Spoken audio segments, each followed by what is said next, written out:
부동산 핵심 지식, 직장인이 돈을 버시려면 부동산 잘 활용하셔야 되죠.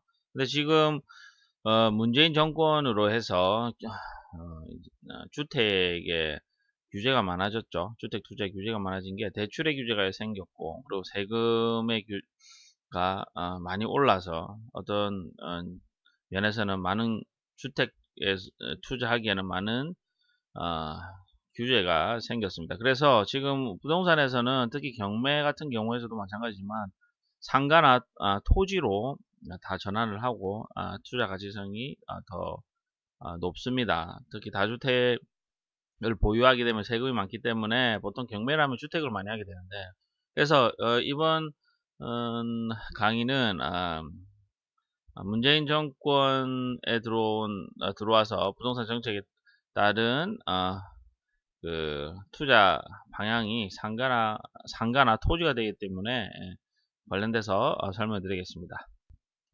자, 보시면 우선 상가 투자 혹은 경매를 해야 되는 이유랑 상가 투자 핵심 5가지 준비 사항에 대해서 간단하게 설명을 드리겠습니다.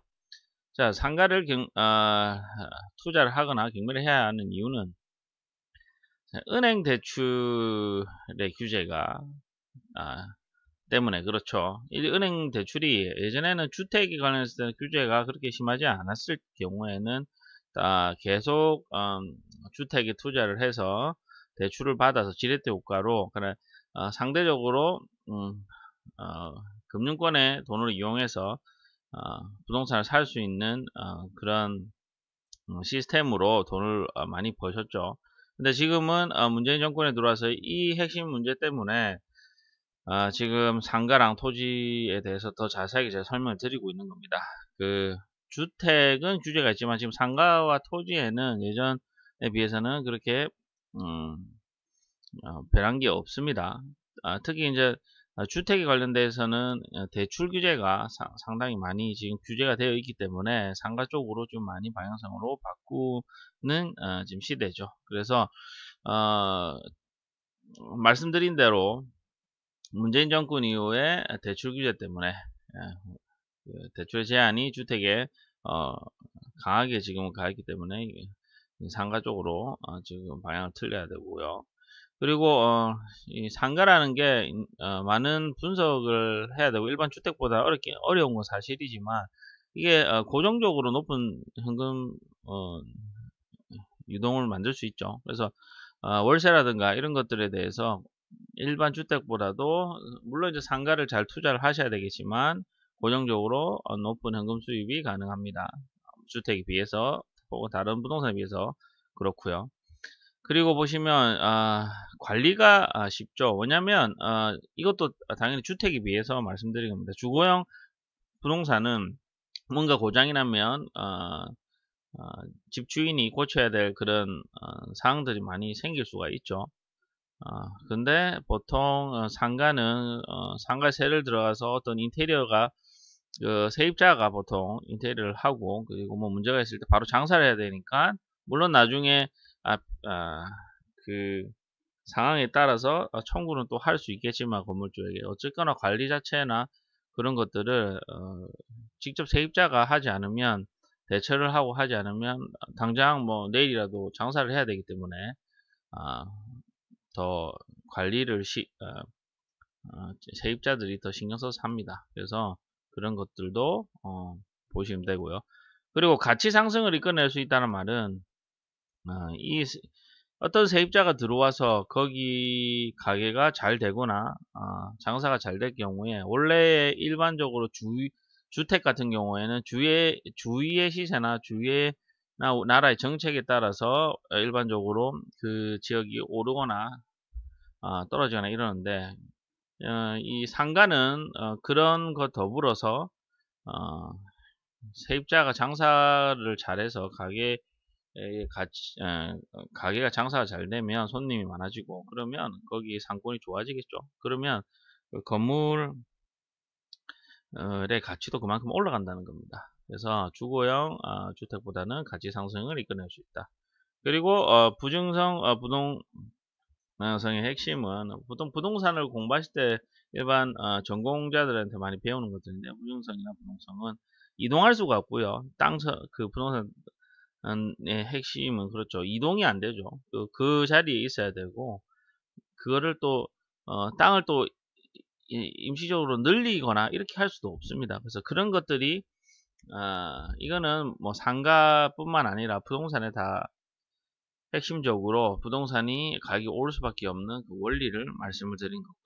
그리고 처분소득이 상대적으로 높고 빠르다는 것은 우선은 어떤 주요 업종이 들어오게 되면 그 업종이 잘 되고 이랬을 때, 그리고 어떤 그 상권을 이루어진 곳에서 특정한 업종을 지정을 해서 많이 사고파고를 많이 하거든요. 그렇기 때문에 어느 정도 상가가 소득이 생기고, 그리고 그 상권이 생기면 상대적으로 주택보다는 빠르게 거래가 많을 수밖에 없겠죠. 그래서 뭐 물론 이제 건물주에서는 그걸 빨리 처분시키지 않는 게 좋죠.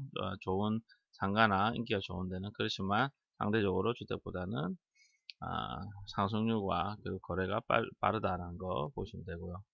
그리고 핵심 수익 구조가 운용 수용이지 자본 수익이 아니다라는 것도 보시면 된다. 운영 수익하고 자본 수익의 차이점은, 자, 운영 수익 같은 경우에는 이제 월세 이런 걸 계산하면 운영에서 나오는 수익이죠. 그리고 자본 수익은 처분해서 이제 그 자본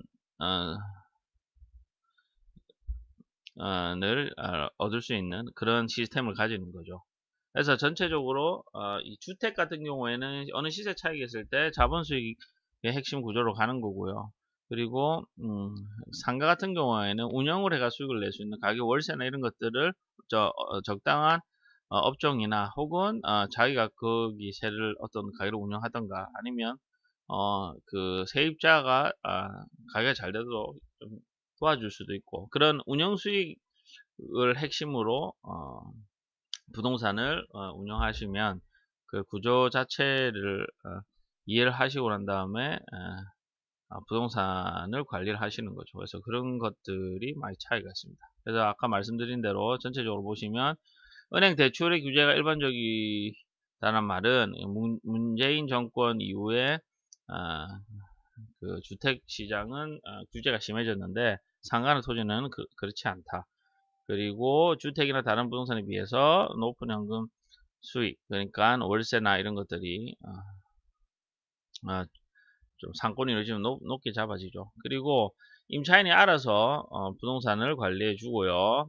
임대료가 상승하는 순간에 상가 가치도 상승하고, 그리고 상가 만들었을 때 목적과 위치를 핵심적으로 보셔야 되죠. 그래서 뭐 이거는 부동산의 모든 부동산의 요인이고 핵심 중요한 사항이긴 하지만 부증성과 부동성도 보셔야 되고, 그리고 주택보다 상대적으로 처분 시기가 빠르죠.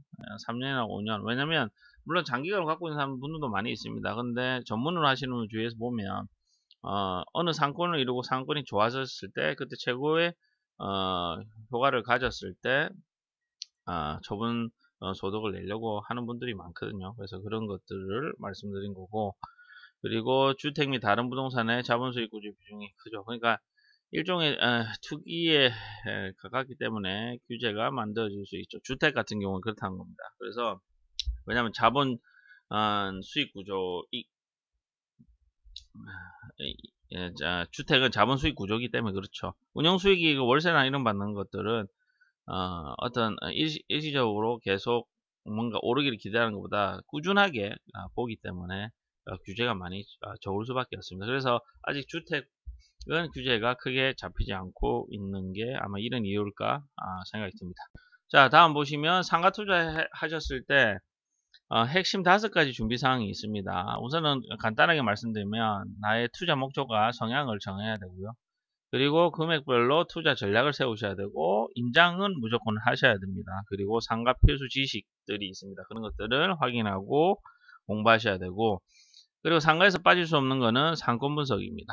자, 그런 것들을 좀 자세히 보시면, 나의 투자 목적의 성향 방향, 이거는 직접 내가 장사를 할 건지 최후의 수단으로 뭔가 새가 안 나왔을 때 집 장사가 가능한 시나리오를 짤 수가 있죠. 그래서 인기업종의 약국이라든가 이런 것들 보통 이제 그 약사를 고용을 해서 하는 것도 있고 제일 많이 쓰는 게 편의점입니다. 그래서 보통의 상가를 투자하셨을 때 그 주요 세를 주는 업종에서 실패를 하지 않는다는 곳이 약국과 편의점입니다. 그리고 그 다음에 프랜차이즈들 스타벅스나 베스킨라빈스나 파리바게트나 뭐 이런 데 등등 선입점을 보통 어떤 분양하는 데서는 미리 얘기를 하죠. 그렇지만 그것도 조심을 하셔야 될 게 선입점하고 계약서를 내가 매매를 해서 분양을 받아서 하면 그때 또 취소하는 뭐 이런 말도 안 되는 그런 행위들을 하는 분양 대행사 이런 데도 있죠. 그래서 그런 걸 조심하셔야 되는데 어쨌거나 약국 편의점이나 이런 것들 그리고 프랜차이저 직접 내가 장사를 할 수 있는 시나리오도 물론 지금 하기는 힘들겠지만 그래도 시나리오에서 정 안 됐을 때 손해보기보다는 집 장사를 할 수 있는 그런 시나리오까지 짜시고 들어갈 수 있는 상가인지도 확인을 하셔야 됩니다. 그리고 꼭 하셔야 될 거는 어떤 업종을 임차해 놓을 건지 사무실이 될 건지 병원 하고 그 층수에 따라서 그 맞는 업종이 또 있을 수 있겠죠. 그래서 그런 것들을 정하셔 가지고 분양을 받거나 매매를 하거나 경매를 받았을 때 그런 시나리오까지 다 짜셔야 됩니다. 그리고 어떤 식으로 상가를 보통 상가를 소유할 때 특히 이제 부동산을 소유할 때 제일 많이 쓰는 방법들이 이런 것들이죠. 분양이나 매매나 경매나 공매 뭐 이런 식으로 하는데 그 상가의 위치나 그런 상권 분석이나 이런 것들에 따라서 이 상가를 좀 더 돈을 더 쓰더라도 혹은 최대한 저렴하게 받아야 되겠다는 것은 이 어떤 식으로 소유를 할 것에 따라서 정할 수가 있겠습니다. 자, 그럼 다음을 보시면 자, 매도 전략도 세워야 되죠. 상권 분석으로 인해서 마지막에 어느 타이밍 때 이거를 팔 것인가라는 그 시기. 아까 말씀드린 대로 3년에서 5년 정도 시기를 잡고 팝니다. 왜 이렇게 짧게만 잡나는 얘기도 많이 하지만 그게 이제 우리가 여러 가지 뭐 세금 문제도 걸려 있지만 그 타이밍이 보통 그렇고요. 그거는 그 상권 분석에 따라서 매도 전략이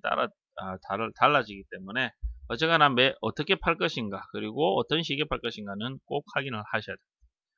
자, 다음 보시면 보통 그리고 하나 말씀을 안 드렸는데 보통 보시면 매도 전략 했을 때 투자 수익 아파트 같은 경우는 3%에 6% 상가는 5%에 10% 정도 내는 개념으로 가죠. 그래서 그런 것도 참고를 하시면 좋을 것 같습니다.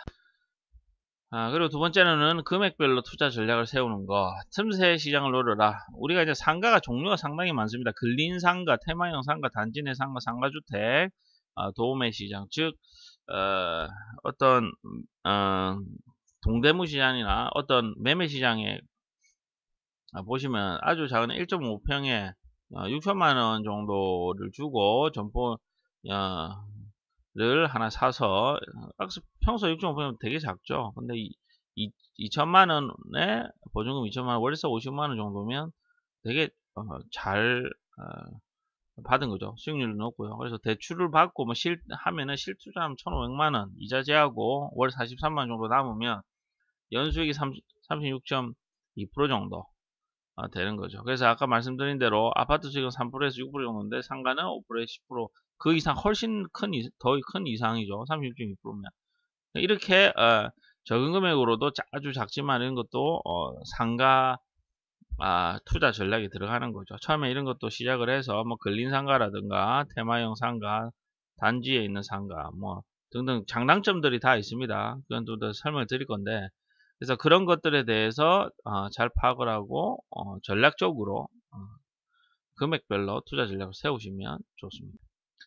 자, 보시고 그러면 이제 상가 임장하기인데 상가 임장을 꼭 해야 하는 이유는 우리가 분양가나 매매가가 공식률에 대한 위험성이 크죠. 그래서 실제로 거기를 가서 공식률이 될지 그리고 분양가가 거품인지 뭐 이런 것들도 실제로 현장 가서 확인을 하셔야 되고요. 주위에 뭐 장사가 되는 곳이라든가 뭐 어떤 위치적인 면도 정확하게 보셔야 되고요. 그리고 임장하기 전에 모든 정보를 수집하고 조사해야 되는, 인터넷이나 우리가 실제로 임장하기 전에 우리 경매에서도 마찬가지지만 조사를 거의 80, 90% 하고요. 실제로 임장 가는 거는 그걸 조사한 거가 맞는지 확인하고 현장에서만 꼭 확인할 수 있는 것들을 확인하러 가는 겁니다. 그래서 임장 가서 정보를 수집하는 게 아니라 이미 매체 우리가 많죠. 그러니까 뭐 그 인터넷이나 이런 이미 조사를 할 수 있고, 전화도 마찬가지입니다. 부동산에 이미 여러 군데 전화를 해서 정보도 수집하고요. 그리고 관련 정부의 사이트나 뭐 지자체 사이트 이런 데 가셔서 앞으로 계획이라든가 이런 것들을 수집을 하시고, 거기 상권이 어떻게 형성이 됐는지 주위에 월세나 뭐 이런 것들에 대해서 조사를 미리 하시고 임장을 직접 가서 확인만 하시는 거죠. 그래서 보시면 이제 국책연구기관이나 민간연구기관 자료 이런 것들을 다 사이트에 확인을 하셔가지고 들어가셔야 됩니다. 그리고 임장을 하시고, 그리고 지역별 뉴스 스크랩 당연한 거죠. 그리고 지역별 인터넷으로 조사를 하시고, 그리고 SNL 모임 이거 되게 중요합니다. 어떤 다음이나 네이버, 요즘엔 네이버가 많이 하죠. 네임이나 이런 데 같은 데 들어가시면 뭐 예전 기준으로 보면 다운 카페, 뭐 행복 재테크 뭐 이런 데 가시면 또 좋은 자료들이 많고요. 그리고 네이버나 이런 데 찾아보셔도 요즘에는 또 뭐 카카오톡이나 이런 여러 가지 좋은 시스템이 있죠. 그래서 SNS 모임에 가셔가지고 인터넷으로 그 관련 상가에 대한 정보를 좀 얻으시면 좋습니다. 보통 이제 이 네 가지를 하시고 조사를 하시고 임장을 가셔야 합니다. 그리고 꼼꼼하게 현장 탐방해서 조사를 한다라는 것. 자, 보시면 상가 투자 핵심 5가지 준비사항에 상가 필수 지식 확인을 해야 되죠. 그래서 보시면 단지 내 상가나 소형 평수 대단지가 유리합니다. 왜? 이 대단지라는 게 보통 1000세대 이상인데요. 요즘에는 세대가 워낙 많아지고 같이 건설사나 시행사들이 합쳐서 또 진행하는 게 많아서 뭐 세대가 엄청 많은 세대들이 많이 대단지로 들어오죠. 하지만 이제 소형 평수로 그 상가의 단지 내 상가가 일반적으로 소형 평수라는 거는 이제 신혼 소비가 제일 많은 보통 한 30대 초반에서 40대 초반, 그리고 이제 막 어린 친구들, 그러니까 자녀들이 어리고 이런 이제 경제적으로 이제 이루어가는 그런 평수들이 소비가 많고요. 그리고 단지 내 상가를 많이 이용을 합니다. 그렇기 때문에 우선은 최소 500세대, 1000세대, 요즘엔 1000세대 이상이 돼야 되겠죠. 그런데 상가가 유리하죠. 단지 내 상가는 유일하게 그 단지 아파트를 거의 보고 8, 90% 보고 하는 거고, 길가에 왔다 갔다 하면서 들어가는 케이스는 거의 없죠. 그렇기 때문에 이 처음에 상가를 투자를 하셨을 때 보통 단지 내 상가를 보통 추천을 많이 하죠. 그렇지만 이것도 아까 말씀드린 대로 그 업종에 따라서 또 새가 잘 나고 이럴 수 있으니 그 유의하셔가지고 투자를 하셔야 합니다. 그리고 아까 말씀드린 대로 최소 500세대 이상이어야 되고, 최소입니다. 그래서 보통 1000세대 이상을 보셔야 되고요. 그리고 아까 3, 40대 비율이 높은 중소형 평대 단지가 좋죠. 소비율도 그렇고 상가를 이용하는 그런 비율도 마찬가지입니다. 좋기 때문에 그렇습니다. 그리고 상가 연면적이 배우 세대 수에 적합한 거 좋다. 이게 사실은 이 배우 세대라는 거는 그 아파트 내 세대를 말씀을 하는 겁니다. 그래서 이게 원래 계산법이 다 있습니다. 연면적에 관련돼서 그 네이버 찾아보시면 되는데, 어쨌거나 그 세대에 비해서 연면적이 너무 적거나 뭐 너무 넓거나 뭐 이런 개념을 보시면서 적합한 것을 파악을 하셔가지고 지식으로 갖고 계셔야 됩니다. 그리고 아파트 입구와 외부 도로 낀 곳에 상가를 선택해라. 보통 아파트가 메인 입구를 말하는 겁니다. 메인 입구를 와 외부 도로 낀 거. 너무 안쪽으로 들어가면 상가가 이 배우 세대 외에는 또 그리고 차로 이동을 할 때 왔다 갔다 하면서 중간에 또 들리고 이래야 되기 때문에 그런 것도 상가의 구조나 위치에 따라서 많이 또 틀려질 수 있습니다. 참고하시면 되고요. 자, 보시면 그리고 근린 상가의 동선의 접점을 잡으라는 거는, 근린 상가는 우선 도보 10분 거리에 배우 세대가 1000세대 이상이어야 됩니다. 그러니까 아까 전에 말씀드린 단지 내 상가에 조금 벗어난 곳이죠. 벗어나서 어떤 상가가 형성이 보통 되거든요. 그런 곳을 근린 상가라고 하는데, 보통 도보로 10분 내에 해야 됩니다. 왜냐면 맥주를 한잔 하더라도 집에서 슬퍼 싣고 나와서 할 수 있는 그런 동선, 뭘 사더라도 마찬가지고요. 물론 차로 요즘 왔다 갔다 많이 하지만 그 정도로 걸어서 왔다 갔다 할 수 있는 그런 상가가 좋다는 것을 말씀을 드립니다. 그리고 10대, 30대 이용 비율이 높은 곳이면, 그러니까 젊은 친구들이 보통 소비가 크기 때문에 말씀을 드리는 거고요. 유명 프랜차이즈 업종이 포진된 곳을 찾으셔야 됩니다. 왜냐면 유명 프랜차이즈 업종은 일반 개인이 할 수 없는 어떤 조사라든가 그런 보는 눈이 다르겠죠. 기업적으로 움직이기 때문에. 그래서 거기 유명 프랜차이즈 들어가 있다면 다 이유가 있습니다. 그래서 뭐 해외에 제가 있을 때는 보통 뭐 프랜차이즈 중에서 뭐 패밀리 레스토랑 같은 거, 그런 거 몰에 있으면 뭐 거의 다 그 지역은 좋다는 개념이 있을 정도로 뭐 그런 게 많았거든요. 우리나라도 마찬가지입니다. 우리나라는 해외에 비해서 이제 땅이 좀 좁긴 하지만 그럴수록 더 프랜차이즈 조사들을 많이 하겠죠. 그래서 그런 것들에 대해서 상식적으로 알고 계시면 좋고요. 그리고 주변의 대형 쇼핑몰이나 이런 것들의 업종이 겹치게 되면 상가에 또 많이 타격이 가겠죠. 그래서 그런 것들이 만약에 상가를 낼 때 내가 어떤 업종을 타겟으로 상가를 낼 건가를 주위 쇼핑몰, 대형 쇼핑몰에 또 있는지 그런 것도 확인을 하셔야 되고요. 버스 종류와 건널문, 퇴근 동선이 상당히 중요하죠. 그래서 그런 입지, 사람들이 결국은 사람이 왔다 갔다 할 수 있는 그런 입지를 근린 상가를 많이 찾으셔야 합니다. 그래서 어떤 부분에서 또 보면은 편의점 같은 경우에 막 어두운 곳에 싸게 나왔는데 이거를 사람들이 별로 안 지나갑니다. 근데 거기에 어떤 분은 등을 달아가지고 거리에 환하게 만들 수 있게끔 그랬더니 사람들이 그쪽으로 많이 다니게끔 해서 상가의 가치를 올렸다라는 그런 사연도 있고요. 그래서 그런 것처럼 동선을 살릴 수 있거나 아니면 동선이 좋은 곳을 선택을 하셔야 합니다. 교통 편리한 것은 당연한 거고요.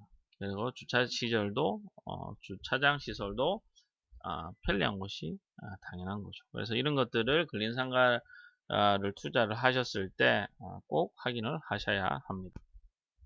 다음을 보시면 지식산업센터 제약이 많지만 이익도 크다. 이거는 보통 어떤 산업센터나 이런 것들이 나왔을 때 거기 상가도 많이 나오죠. 거기는 어떤 규제나 제약들이 있습니다. 어떤 조건이 있거든요. 그렇지만 그 조건을 내가 가질 수 있다 그러면 임대를 하시면 많은 이점을 가질 수 있죠. 산업단지에는 그 단지 안에 있는 사람들이 그 상가만 쓰기 때문에 어느 정도 우리가 단지 내 상가처럼 기본은 가져가죠. 그렇지만 이 산업 단지 내에 상관없는 조건들이 제한들이 있습니다. 그래서 그런 것들을 확인을 하시고, 보통 주변에 일반 공장이나 산재되어 있는 공방장들이 많이 있는 그런 지역들이 좋게 나오고요. 그리고 보통 개발 가능성이 높은 지역을 골라라는 거, 우리가 개발이 더 발전될 수 있는 곳 있지 않습니까? 처음에 들어갈 때 자리 잡을 때는 많이 어느 정도 혼동이 옵니다. 그렇지만 개발이 되고 그러게 되면 원래 이제 그런 산업단지가 계속 개발시키죠. 그렇기 때문에 그런 계획이라든가 이런 건 지자체에 보면 다 나오니까 그런 곳을 확인하시면 되고요. 이것도 마찬가지입니다. 출퇴근 원활하도록 교통시설이 활발한 곳에 상가가 좋은 상가라고 할 수가 있습니다. 자, 그리고 지원시설 상가 이용주택, 이거는 뭐 교통시설이 편리한 곳 찾고 배우 입주율이 높은 곳을 고르고, 지원시설이란 것은 그냥 일반 어떤 단지나 이런 거나 아니면 어떤 산업 사업적 단지라든가 아니면 아파트 단지, 어떤 지원시설 같은 거 있잖아요. 복지시설, 이런 것들을 내에 말합니다. 그래서 어떤 특수한 어떤 시설 내에 있는 상가도 투자 이용이 상당히 높죠.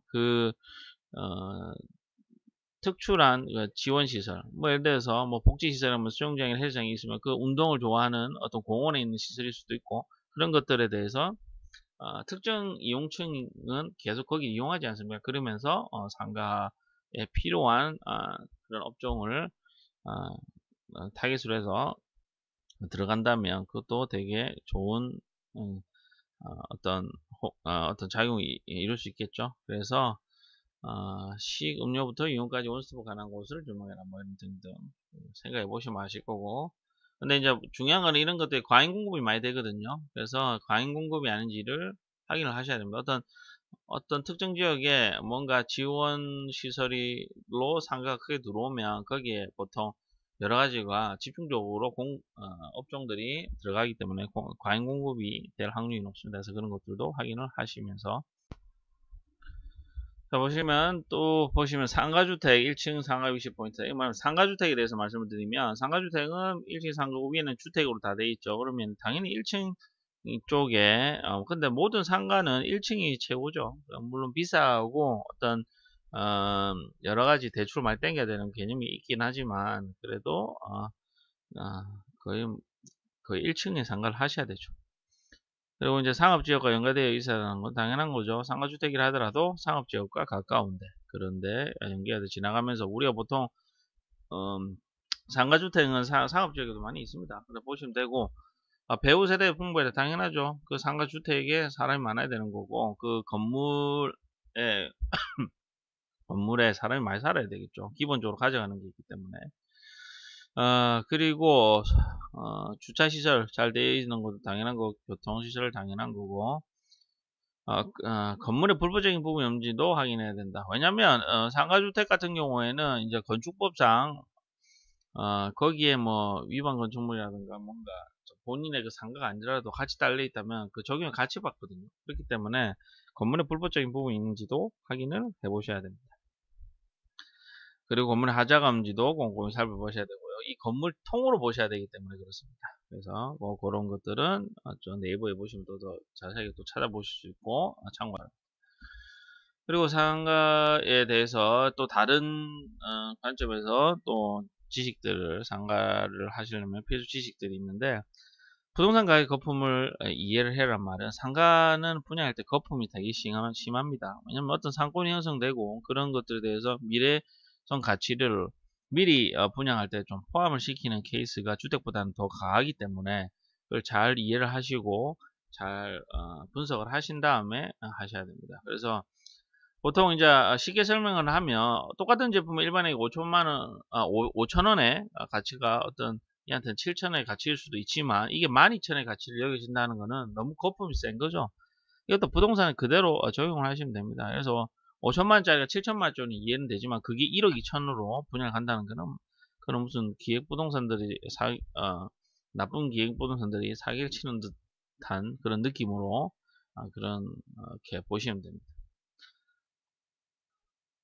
그리고 시간에 따라 화폐 가치를 분석해야 돼요. 왜냐면은 이게 월세를 내고 상권이 또 오름에 따라 우리가 인플레이션 효과, 즉 지금 100만을 구매하기 10년 뒤에는 100만 구매 효과 다르죠.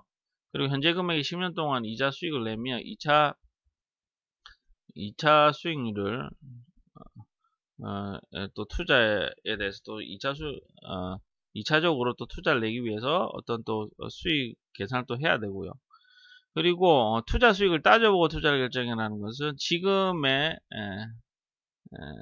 어떤 가치와 미래의 기대 수익률을 이제 확인을 해야 되겠죠. 그래서 그 내용들을 좀 분석을 하셔가지고 투자 수익을 따져보고 투자를 결정을 하셔야 됩니다.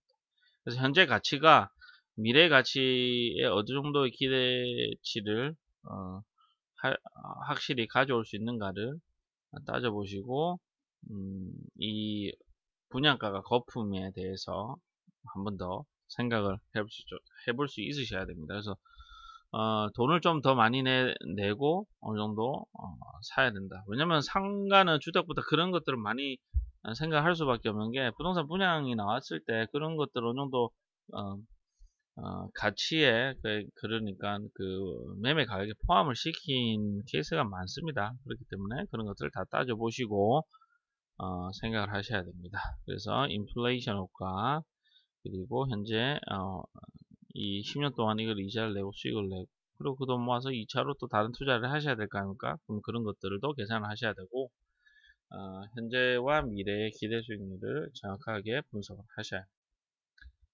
자, 그리고 부동산 시의 속성을 이해해야 돼요. 부동산은 미래 가치에 투자하는 거죠. 그래서 아까 말씀드렸던 기대 수익률 이런 것들을 다 계산을 하시고 그러시면 미래의 가치 투자를 하더라도 이게 너무 미래에 치우치시면 안 되는 거죠.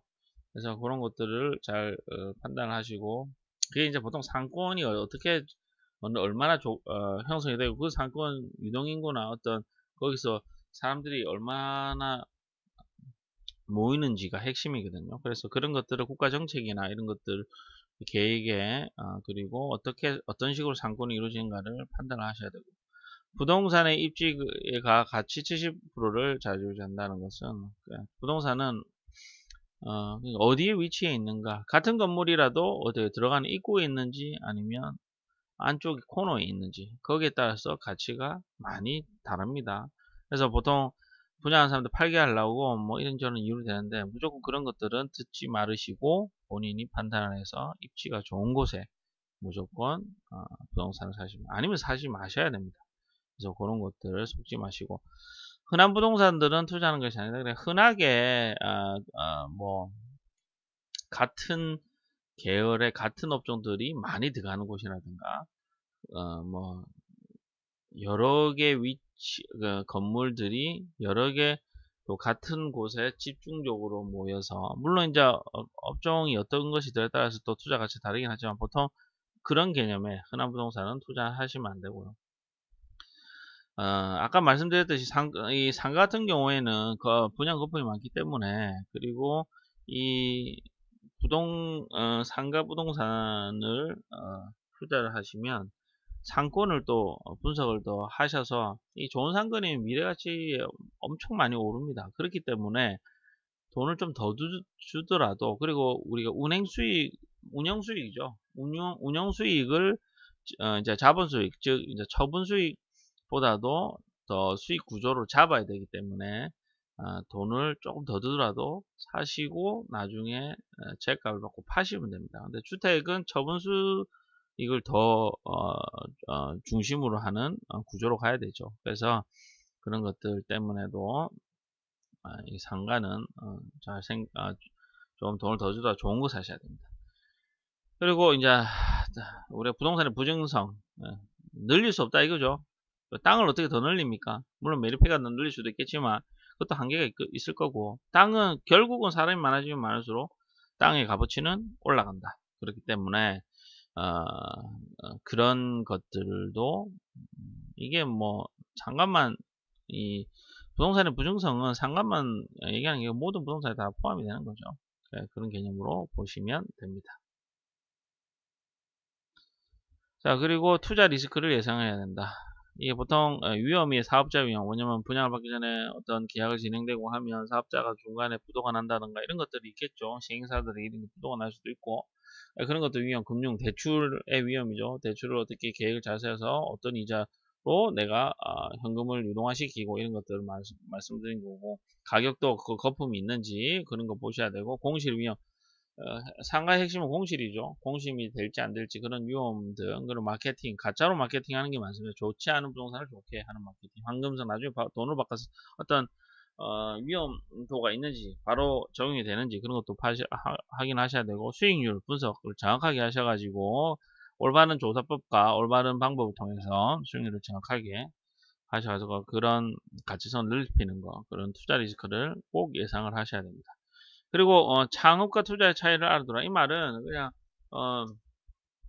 내가 어떤 사람한테 세를 주더라도 창업의 개념으로 내가 뭔가 만들 수 있는 개념으로 이 상가를 사시는 거랑 그냥 내가 단순히 투자만 한다는 개념으로 사시는 사신다고 이 상가를 매매를 하시면 이 보는 눈이 다르거든요. 그래서 어떤 창업의 개념으로 접근을 하시는 게 더 이점이 있습니다. 단순히 투자를 하신다고 생각하시면 더 조사하는 것도 더 덜 조사하게 되고요. 그래서 그런 입장의 차이로서 상가 투자를 하시는 게 좋습니다. 그래서 이 문재인 정권에서 부동산 규제가 많이 예, 생겼고, 그리고 우리가 지금 주택은 대출, 특히 이제 세금도 세금이지만 대출에 많은 문제점이 있기 때문에 지금 상가를 중점적으로 투자를 하셔야 되기 때문에 이 영상을 올립니다. 그리고 이 토지도 제가 영상을 바로 올려놨거든요. 그래서 그런 토지도 땅 투자에 대해서 기본적인 어떤 아셔야 될 것들을 제가 설명을 드렸으니까 그것도 참고로 보시고요.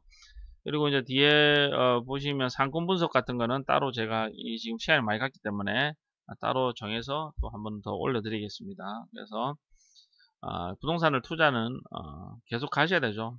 금융권에서 대출을 잘 이용해서 최소의 제가 나가는 금액을 줄이고 금융권의 돈을 잘 활용을 해서 부동산을 살 수 있는 개념으로 가시는 게 부동산 투자의 핵심입니다. 그리고 그 이자율을 절대 자기가 할 수 있을 커버를 칠 수 있을 이자율로 그 부동산을 사시는 게 핵심이고, 그리고 이 부동산이 올라가는 부동산 가격이 계속 올랐다 떨어지는 게 있지만 이때까지 역사적으로 봐도 계속 오릅니다. 근데 이게 떨어질 때도 있고 오를 때도 있고 이게 왔다 갔다 할 겁니다. 그렇지만 장기간을 보면 많이 오르는 케이스로 보시고, 거기서 중요한 거는 오르고 내림에 영향을 받지 않는 거는 그 이자율, 대출을 받을 때 그 이자율을 내가 커버를 할 수 있는지. 단순히 부동산 투자만 하시면 안 되고 수입원을 늘려가지고 자기의 그 수입의 이자율을 커버시킬 수 있는 그런 시스템을 만들어야 돼. 그래야지 부동산으로 뭐 힘들어졌다거나 뭐 문제가 돼서 투자 실패나 이런 일을 겪지 않으실 겁니다. 자, 시청해 주셔서 청취해 주셔서 감사합니다. 다음에 또 좋은 강의로 올리겠습니다. 감사합니다.